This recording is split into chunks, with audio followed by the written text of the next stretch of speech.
তিস্তা এখানে? যে ভয়টা পাচ্ছিলাম সেটাই হলো। কেন তিস্তার কথা শুনে আমি এখানে?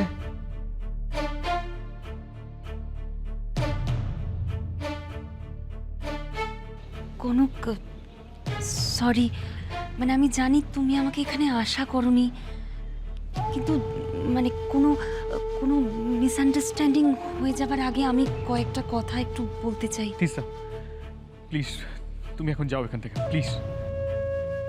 কনক, আমি কিন্তু সত্যি চাই না আমার জন্য তোমাদের ভেতরে আর কোনো প্রবলেম হোক। বিশ্বাস করো, আমার আজকে সাতকের সাথে এখানে দেখা হয়ে যাওয়াটা পিওর কোইন্সিডেন্স। আমি তো এই হোটেলে রিসেপশনিস্টের জব করি, অনেক দিন হয়েছে জয়েন আমি করেছি। তোমার কাছে কোনো কৈফিয়ত চেয়েছি তিস্তা?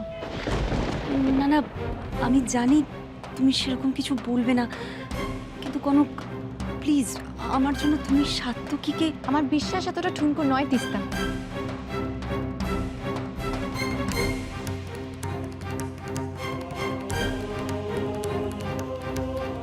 আমি আমার ভালোবাসা, আমার সম্পর্কে ভরসা করি। কনক, আমি ওর কথাটা তোমাকে আগেই বলতাম, কিন্তু বলার প্রয়োজন মনে করিনি, কারণ আমার আগে যখন বলনি তখন এখনো বলার কোনো প্রয়োজন নেই।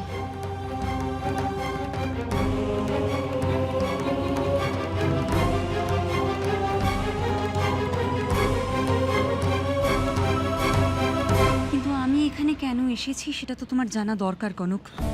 প্লিজ তিস্তা, আমি তো বললাম ব্যাপারটা আমি দেখছি। এখন কথা বাড়িয়ে প্লিজ ব্যাপারটাকে আর কমপ্লিকেটেড করো না। ওকে ওর কথাটা শেষ করতে দাও। তুমি মাঝখানে কোনো কথা বলবে না।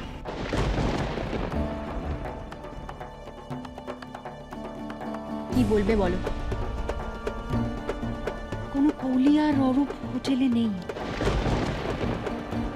তুমি এই কথাটা বারবার বলছো, 1 মিনিট বলে এতটা সময় নষ্ট করলে আমাদের।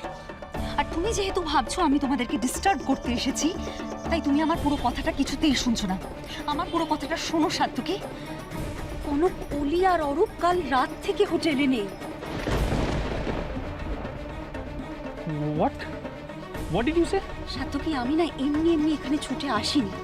আজ সকালবেলা যখন আমাদের স্টাফ ওদের রুমে বেড রিসার্ভ করতে গিয়েছিল, তখন ওরা ফিরে আসে। তখন আমি ফোন করি ওদের রুমে, কিন্তু রিপিটেডলি ফোন করে যাই, কেউ ফোন ধরে না, রিং হয়ে যায়। আমি তখন না কাল রাতে সিসিটিভি ফুটেজ চেক করি, আর সেখানে দেখি যে রাতে ওরা দুজনে বেরিয়ে গিয়েছিল আর তারপরে ফিরে আসেনি হোটেলে। কাল রাত থেকে ওরা হোটেলে নেই, কিন্তু কেন এভাবে? সেটাই তো অদ্ভুত ব্যাপারটা, আর ওই ব্যাপারটা নিয়ে তো আমি ভয় পাচ্ছি। ভয়টা কি সত্যি তিস্তা?